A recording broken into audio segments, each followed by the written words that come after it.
सरस्वती महाभागे विद्ये कमललोचने विद्यारूपे विशालाक्षी विद्यां देहि नमोस्तुते। माँ सरस्वती को प्रणाम करते हुए आज के सफलता के दरवाजे की हम अंतिम कड़ी पेश करते हैं। और इस कड़ी के बाद अगर आप चाहें एक और विषय पर शोधपूर्ण तथ्य हम प्रस्तुत करते रहें, आप उसको लाइक करते रहें, सब्सक्राइब करते रहें, अपने कमेंट्स देते रहें और हम फिर दूसरे सब्जेक्ट में मैनेजमेंट के थ्योरी के बारे में इसी तरह से बात करते रहेंगे।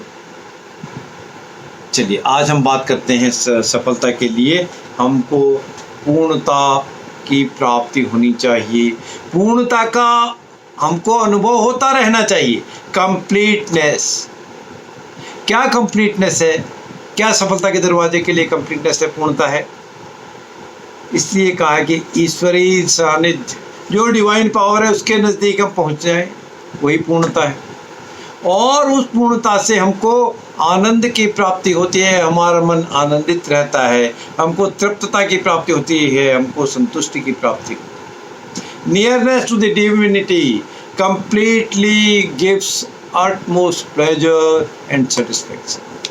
तो संतुष्टि होना, आनंद की प्राप्ति होना, इसके लिए रास्ता हमारे पास भगवान का, ईश्वर का, डिवाइन पावर का सानिध्य। और इसको आगे बढ़ने के लिए सीढ़ी क्या है हमारे पास? लैडर क्या है? लैडर है लौकिक सफलता, स्पिरिचुअल सक्सेस, सेल्फ सेटिस्फैक्शन। वो परमात्मा तक पहुंचने की एक सीढ़ी है, एक स्टेप है, लेकिन वो अंतिम लक्ष्य नहीं है। अंतिम लक्ष्य तो हमको हमेशा करता ही जाना होगा, कर्म तो हमको करना ही होगा, उसमें आगे बढ़ते ही रहना होगा। रुकने के बाद फिर सफलता भी रुक जाएगी, इसलिए आगे बढ़ते जाओ, बढ़ते जाओ, बढ़ते जाओ। विवेकानंद का सुझाव, बढ़ो आगे चलो, बढ़ो आगे चलो, उठो आगे बढ़ो। इस तरह की बातें हमको करते ही रहनी होंगी पूरे जीवन का। और उसको सफलता के इन दरवाज़ों को देखने के लिए, बढ़ने के लिए हमको अक्रॉस द ग्लोब देखिए, पूरा संसार देखिए। पूरा संसार हम कैसे देखते हैं? ग्लोब को कैसे देखते हैं? ग्लोब कैसे गोल है ना, पृथ्वी कैसी अंडाकार है। क्या हम ग्लोब को पूरा पकड़ सकते हैं? हाथों तो नहीं पकड़ सकते, क्यों? वो गोल है, कहीं ना कहीं फिसल जाए। क्यों? गोल चीज को पकड़ पाना मुश्किल है। वो अनलेस वो छोटा ही लट्टू हो, नहीं तो गोल को बड़ा है कैसे पकड़ो? अगर कोई इस तरह सा स्टिक आती है, इसको आप एक साइड से पकड़ ले, ये गोल होता तो फिर ये गोल होता, फिसल जाता, नहीं पकड़ पाएगा। इसलिए संसार एक ऐसी वस्तु है जिसको कहीं से भी पकड़ो, कितना ही बल से, ताकत से पकड़ो, पूरा का पूरा ये संसार किसी के हाथ में नहीं आता। मतलब ये, इसलिए हमको इस चीज के लिए अपने आप को तैयार रखना पड़ेगा कि पूरी कंप्लीटनेस हो पाना, कमा पाना, वो किसी सिद्ध महापुरुष का ही बात हो सकती है। और इस सब के काम करने के बाद हमारे पास है सोल, हमारी आत्मा। आत्मा क्या बताती है?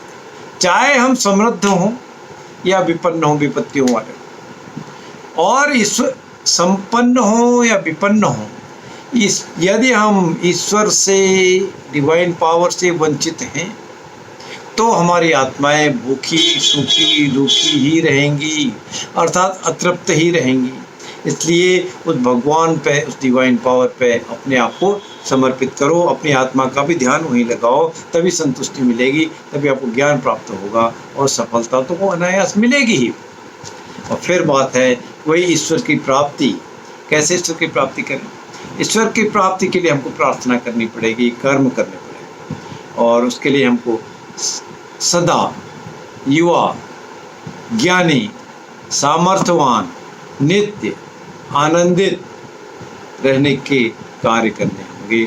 और उस कार्य जब हम करेंगे तो हमको दूसरों की सेवा करना, किसी का दिल ना दुखाना, दूसरों की सहायता करना, प्यासे को पानी पिलाना, भूखे को रोटी खिलाना, इस तरह के जब हम काम करेंगे तो हमको अनायास ही ईश्वर की प्राप्ति हो जाएगी, और एक बार ईश्वर की प्राप्ति होने के बाद वो पूरे जीवन पर्यंत हमारे पास रहेगी, बशर्ते हम अपने कर्मों को विसीट ना करें, खराब ना करें, भ्रमित ना करें।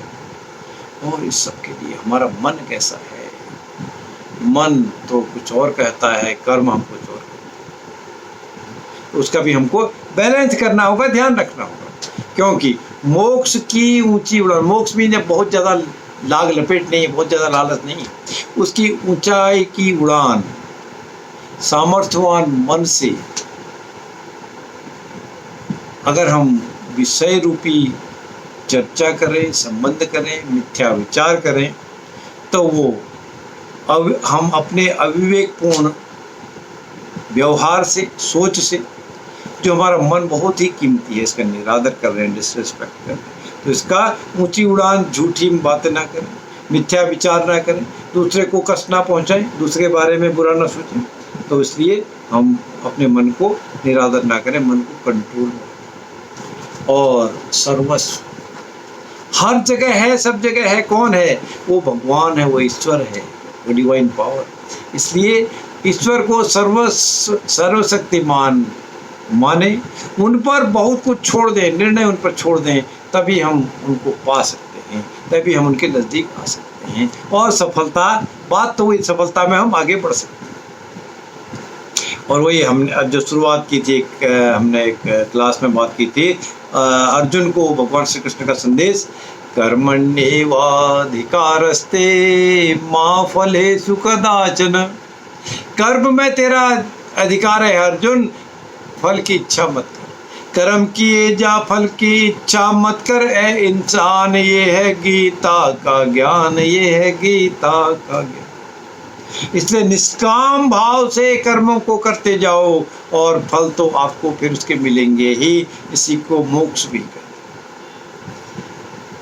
और अब आज के इस सीरीज की अगली जो हम इम्पोर्टेंट बात, आखिरी बात कर रहे हैं, मोक्ष। सब कुछ छोड़ दिया। कुछ जैन धर्म वाले जब वस्त्र भी छोड़ के चले जाते हैं, अपने बालों को भी निकाल देते हैं, तब वो कहते सब कुछ छोड़ दिया, अब मोक्ष की कामना है। ऐसे मोक्ष की कामना कैसे होगी? वो नहीं करेगा। आप जैनी बन के उस तरह का मोक्ष की कामना नहीं करो, वही काम करें, वैसे ही एक्ट करें, वस्त्र छोड़ दें, बालों को छोड़ दें। नहीं, मोक्ष दूसरी तरफ भी है। हम दुखों को दूर करने की जितनी यथासंभव है कर लें, बाकी उनको छोड़ दें।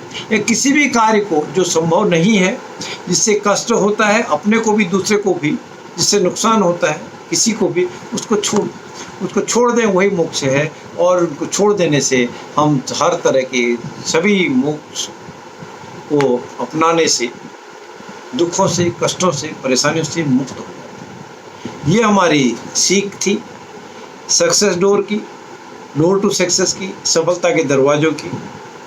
मुझे उम्मीद है आपको अच्छी लगी होगी, इसलिए आप बहुत ध्यान से मेरे वीडियोज़ को सुनते हैं।